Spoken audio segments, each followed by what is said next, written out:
लोग ज़्यादातर खेती किया करते थे और कुछ लोग पास के शहर में जाकर छोटी मोटी नौकरी करते थे। गांव में तब बिजली नहीं थी और किसी के पास मोबाइल भी नहीं था, लेकिन सब फिर भी खुश थे। पर कोई था जो इस गांव में खुश नहीं था। एक दिन गांव के दो लड़के विशाल और रंजीत दूर खड़े होके गांव के ही एक लड़की रेखा को देख के बातें कर रहे थे। एक बार मिल जाए ये बस, कसम से सारे गलत काम छोड़ दूंगा, एकदम सुधर जाऊंगा यार, बस मिल जाइए। लो फिर से शुरू हो गया तू। कितनी बार बोला है वो तुझे कभी हाँ नहीं करने वाली। उसके नखरे 7वें आसमान पे हैं। ये बात हो रही है रेखा की। रेखा गांव के ही मंगलराम की बेटी है। विशाल का दिल रेखा पे आना स्वाभाविक था। रेखा देखने में बेहद खूबसूरत थी। गोरा रंग, रेशमी बाल, बड़ी बड़ी आंखें और पतला सुडोल बदन। बातचीत में भी बहुत ही मिलनसार और हंसमुख थी। विशाल ने रंजीत की बात सुनी और फिर से कहने लग गया, क्या करूं यार, कितना भी चाहूं मन ही नहीं मानता। भाई मैं कह रहा हूँ वो तुझे हाँ नहीं करने वाली। इतने दिनों से लगा है ना तू उसके पीछे। कुछ किया उसने, कभी हाँ बोला? तभी उनका दोस्त सुरेश कहीं से उनके पास आया। क्यों भाई, क्या बातें चल रही हैं दोनों में, मुझे भी बताओ। अरे बताना क्या है भाई, ये विशाल ना जाने कितने दिनों से रेखा के पीछे पड़ा हुआ है, पर वो है जो इसे घास भी नहीं डालती। बार बार ये उससे बात करने जाता है और वो बार बार इसे बेइज्जत करके भगा देती है। जरा भी भाव नहीं देती इसे। हाँ, और अब देगी भी नहीं। रेखा की शादी तय हो गई है विक्रम से। अगले महीने उनकी शादी है। मेरी मानो तो भूल जाओ उसे और कोई और देख लो। ये कह के सुरेश वहां से चला गया। भूल जाऊं? ऐसे कैसे भूल जाऊं? इतने सालों से बस इसके ही बारे में सोचा है। सोते जागते बस इसी के सपने देखे हैं। ऐसे कैसे भूल जाऊं? मैं ये नहीं होने दूंगा। मैं ये शादी हरगिज नहीं होने दूंगा। रेखा सिर्फ मेरी है और मेरी ही रहेगी। इसके लिए चाहे मुझे जो भी करना पड़े करूंगा मैं। पक्का? जो भी करना पड़े करेगा? देख ले, फिर मुकर तो नहीं जाएगा? नहीं, बिल्कुल भी नहीं। रेखा के लिए मैं अपनी जान देने को तैयार हूं और जान लेने को भी। फिर शाम को रेडी रहना, एक जगह चलना है। हाँ ठीक है, पर कहाँ चलना है ये तो बता। वो बता दूंगा, तो शाम को मिल तो सही। अच्छा ठीक है। रजनीश विशाल को लेके एक पुराने खंडहर की ओर जाने लगा शाम को, जो कि गांव से थोड़ा बाहर था।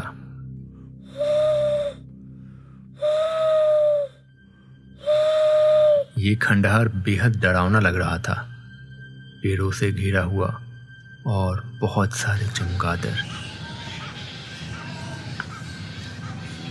भाई ये कहाँ गए हम?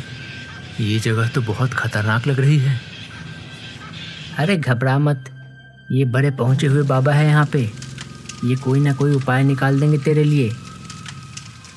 बाबा बड़ी मुराद लेके हैं आपके पास। ये शाम है, ये एक...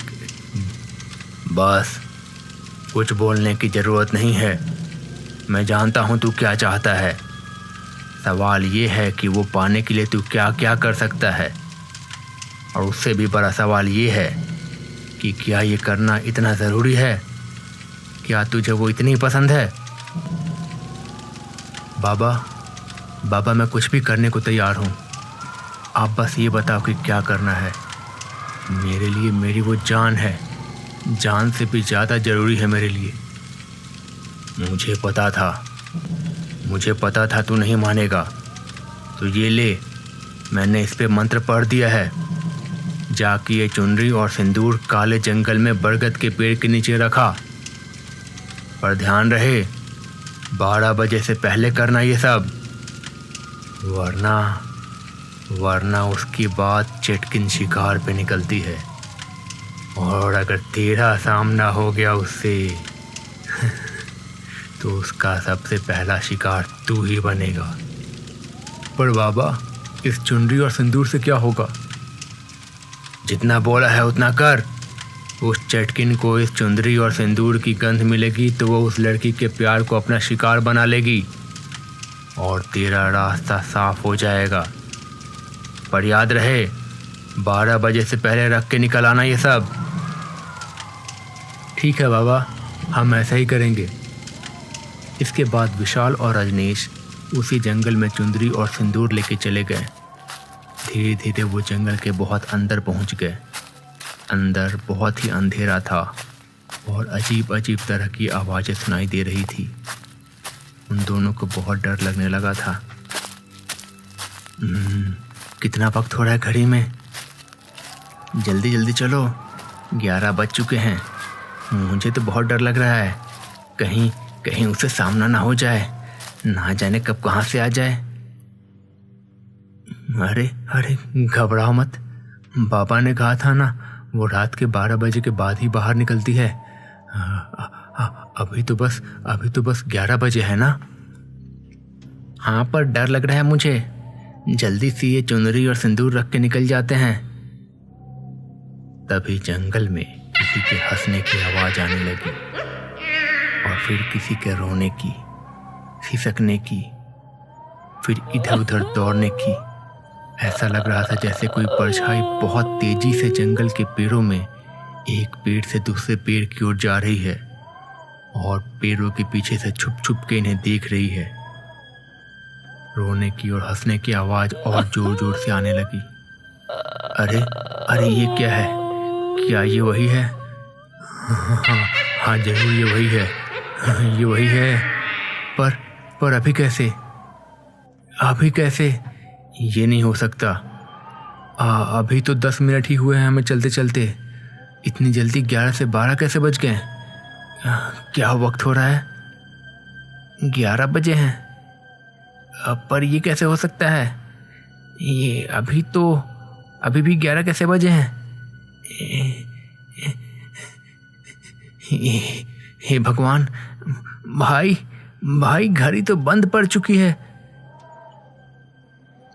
विशाल और रजनीश दोनों ने घड़ी की ओर देखा तो घड़ी सही में बंद पड़ चुकी थी। तभी उनके सामने चटकिन अचानक से आ गई। इधर तांत्रिक को सारी बात पता चल गई थी उसकी सिद्धियों से। कहा था कि मत पड़ो इस लालच में। नहीं माने मेरी बात। मरो फिर। क्या समझ रखा था उसे? वो कोई छोटी मोटी आत्मा है? नहीं, वो चटकिन है। मना किया था। ये दोनों तो अपनी जान गंवा बैठे, पर उसे उस चुनरी और सिंदूर की महक मिल चुकी है। अब ना जाने उस लड़की और उसके प्रेमी का क्या होगा।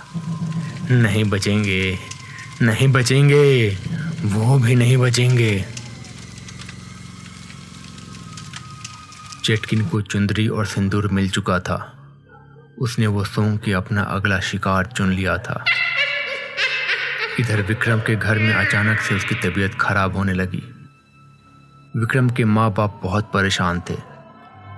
बहुत से डॉक्टरों को दिखाया गया पर कुछ पता नहीं चल रहा था।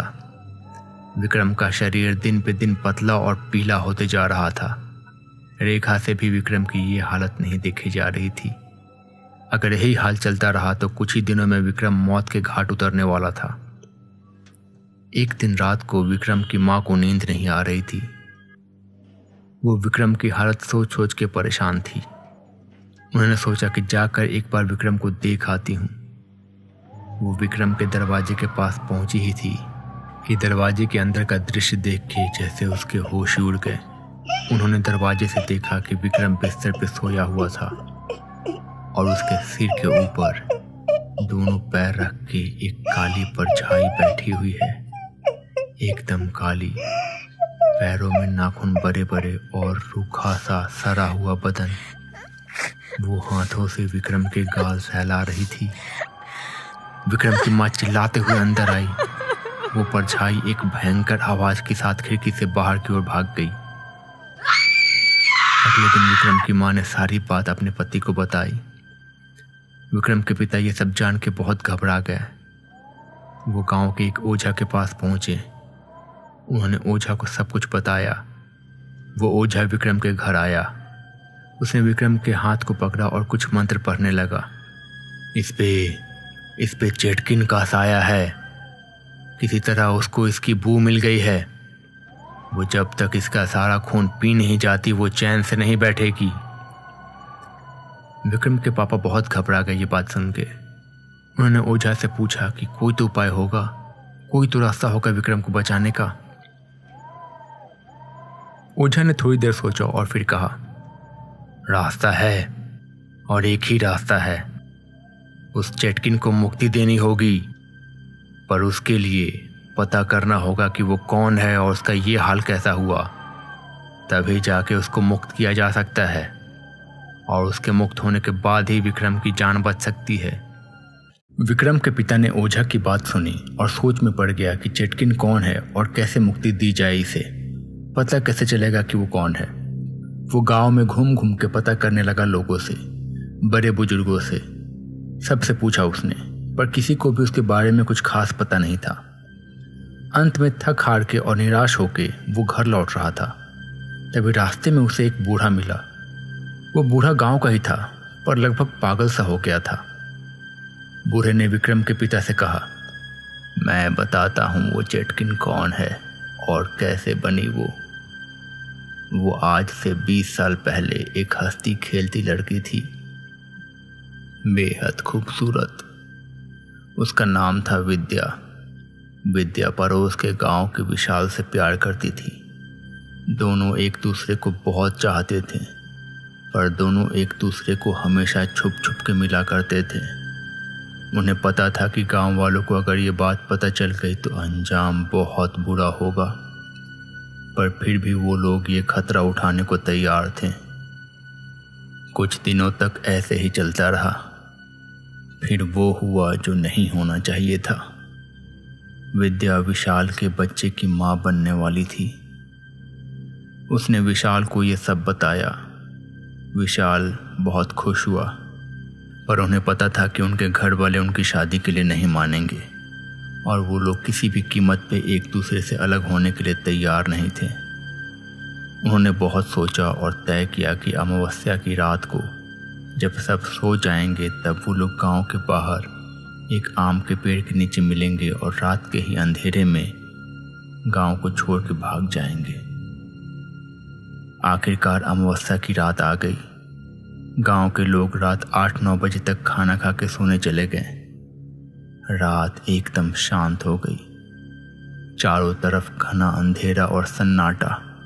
बस झिंगुरों की और कभी कभी सियार के चिल्लाने की आवाज आ रही थी।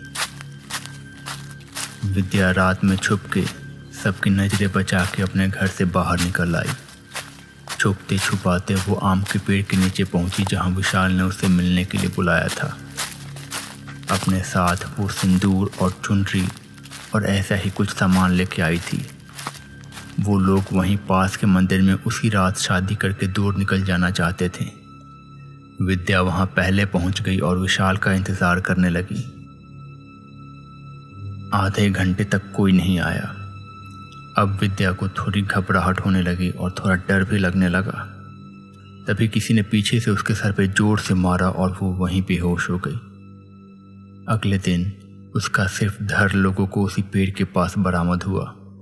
किसी ने बड़ी बेरहमी से उसका गला काट दिया था, पर उसका सर किसी को नहीं मिला। विशाल का कहीं कोई अता पता नहीं था और उसी दिन के कुछ हफ्तों बाद से काले जंगल में किसी की हिम्मत नहीं होती है रात के 12 बजे के बाद जाने की, खास करके अमावस्या को। विद्या ही चेटकिन बन गई और विशाल को ढूंढती है अपना बदला लेने के लिए उससे। और अगर उसे चुंदरी या सिंदूर की महक मिल जाती है किसी भी लड़की की तो उसके पति या मंगेतर को अपना शिकार बना लेती है। कहीं न कहीं वो चाहती है कि उसके साथ जो हुआ वो किसी और के साथ ना हो, किसी और को उसकी तरह धोखा ना मिले। विक्रम के पिता ने बूढ़े की बात सुनी और उससे वो आगे बात करने ही वाले थे कि न जाने क्यों वो बूढ़ा भाग गया वहां से। पर अब उन्हें पता था कि चेटकिन कौन है और कैसे उसका ये हाल हुआ। अब शायद वो अपने बेटे को बचा सकते थे। उन्होंने ये बात जाके ओझा को बताई और आगे क्या करना है पूछा। ओझा ने सारी बात सुनी और फिर उसने बताया कि उसकी आत्मा की शांति के लिए एक यज्ञ करना होगा। विक्रम के पिता ने उसकी बात मान ली। तय हुआ कि उसी पेड़ के नीचे यज्ञ होगा। ओझा ने यज्ञ का सारा सामान पेड़ के नीचे रख दिया। रात के 12 बजते ही ओझा ने यज्ञ शुरू किया। विक्रम को भी यज्ञ के हवन कुंड के पास लिटाया गया। ओझा ने यज्ञ शुरू किया। विक्रम के पिता, उसकी माँ, रेखा और रेखा का परिवार भी वहाँ पे था और उन सब के पीछे वो पागल बूढ़ा भी चुपचाप खड़ा था। विक्रम के पिता ने उस बूढ़े को देखा लेकिन कुछ कहा नहीं। आखिरकार उसी के कारण तो पता चल पाया कि ये चेटकिन कौन है और कैसे बचाया जाए विक्रम को। रात एकदम खामोश हो गई। पेड़ के नीचे चांद की रोशनी भी छन छन के आ रही थी, कहीं पड़ रही थी तो कहीं नहीं। उसी रोशनी में ओझा ने यज्ञ शुरू किया। हवन कुंड से आग निकल रही थी और धुआं भी। कुछ देर के बाद काफ़ी धुआं हो गया वहाँ पे। ओझा मंत्र जाप करने लगा। थोड़ी देर बाद अचानक से हंसने की आवाज़ आने लगी, बेहद भयानक हंसी। फिर वो हंसी सिसकने की आवाज़ में बदल जाती, फिर चीख में। अचानक से हवन कुंड से करीब 10 मीटर की दूरी पे एक परछाई नजर आने लगी। खुले बाल, काला चेहरा, ऐसा लग रहा था जैसे हवा में तैर रही हो। अचानक से वो विक्रम के पास आई और उसने विक्रम को गले से पकड़ के उठा लिया। विक्रम छटपटाने लगा। उसकी जान निकलने ही वाली थी कि तभी ओझा ने कुछ मंत्र पढ़ा और आग में कुछ डाला। चेटकिन गुस्से से चिल्लाने लगी। उसने ओझा की ओर देखा। ओझा उसे देख के डर गया। वो फिर से हाथ में कुछ लेके मंत्र पढ़ने लगा, पर इस बार वो आग में कुछ फेंक पाता उससे पहले ही चेटकिन बहुत ही तेजी से उसके पास पहुंच गई। उसने ओझा का गला पकड़ लिया और एक झटके में ही उसमें अपने दांत करा दिए। ओझा तुरंत वहीं मर गया। चेटकिन बेहद खतरनाक आवाज निकालने लगी। इसके बाद फिर से उसने विक्रम का गला पकड़ के उसे हवा में उठा दिया। किसी को कुछ समझ में नहीं आ रहा था कि क्या किया जाए। रेखा और विक्रम की माँ तो चिल्लाए जा रही थी और रोए जा रही थी। तभी कहीं से वो पागल बूढ़ा आया और उसने पेड़ के पास ही कुछ दूर पे मिट्टी खोदना शुरू किया। उसने उस मिट्टी में से एक नरमुंड यानी कि एक कंकाल का सर निकाला और लाके आग में डाल दिया। आग में डालते ही चेटकिन चीखने लगी और कुछ ही पलों में वो जल के राख हो गई। चारों तरफ सन्नाटा हो गया। फिर से कुछ मिनटों में सब ठीक हो गया। सब खुश थे कि चेटकिन से छुटकारा मिला। पर विक्रम के पिता को एक बात समझ में नहीं आई और उसने बूढ़े से पूछा, तुम्हें कैसे पता चला कि यह सर डालने से वो खत्म हो जाएगी? और सबसे बड़ी बात, तुम्हें कैसे पता था कि वो सर कहाँ दफनाया हुआ है? कहीं तुमने ही तो विशाल नहीं, तुमने ही तो विद्या को नहीं मार दिया था? उस बूढ़े ने उन सबको देखा और सर झुका के कहने लगा, नहीं, मैं विशाल नहीं हूं। विशाल तो उसी दिन रात को मर चुका है। विद्या मेरी बहन थी। जब मुझे पता चला कि विद्या विशाल के साथ भागने वाली है तो मुझे समझ में नहीं आया मैं क्या करूं। विशाल दूसरी जाति का था और हम लोगों से बहुत गरीब भी था। अगर दोनों भाग जाते तो हमारी बहुत बेइज्जती होती। इसलिए मैंने फैसला किया कि ऐसा नहीं होने दूंगा किसी भी हालत में। जिस रात विद्या निकली उस रात मैंने उसे बाहर जाते देख लिया। मैं भी उसके पीछे पीछे गया। मौका पाकर मैंने विद्या को मार डाला। मैंने अपनी ही बहन को मार डाला और किसी को पता नहीं चले कि वो विद्या है, इसलिए उसका सर काट के दफना दिया। थोड़ी ही देर में वहां पे विशाल भी आया। मैं पेड़ के पीछे छिपा हुआ था। मौका देख के मैंने उसके सर पे भी वार किया और उसे भी वहीं मार डाला। उसका शरीर मैंने दूर ले जाकर शमशान घाट में फेंक दिया, इस उम्मीद में कि कोई उसे लावारिश लाश समझ के जला देगा।